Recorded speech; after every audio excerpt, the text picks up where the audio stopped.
মানুষ বাইরে অভিনয় করে, মানুষ সমাজের মানুষের সাথে বাইরে একটা অভিনয় করে। কোন কোন ক্ষেত্রে আমরা নিজেরাই নিজেদের সাথে অভিনয় করি। কথা সাহিত্যিক হুমায়ুন আহমেদের নাম শুনেছিলেন? শুনেছেন?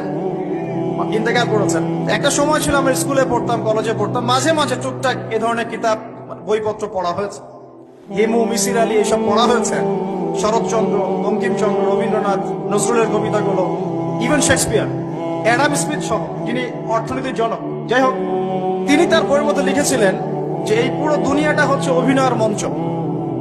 কথা সাহিত্যিক তিনি বলছেন তার মতো করে এই পুরো দুনিয়াটাই অভিনয়ের মঞ্চ, আর আমরা সবাই নিজ নিজ জায়গায় অন্যের সাথে অভিনয় করছি। কোন কোন ক্ষেত্রে আমরা নিজেরা নিজেদের সাথে অভিনয় করছি। তিনি বলছিলেন আমরা সবাই অভিনেতা, আর সবচেয়ে বড় অভিনেতা হচ্ছে পলিটিশিয়ানরা, কারণ তাদেরকে অনেক বড় মঞ্চে অভিনয় করতে হয়। এটা আমার কথা না, হুমায়ুন আহমেদের কথা। পড়ে দেখেন।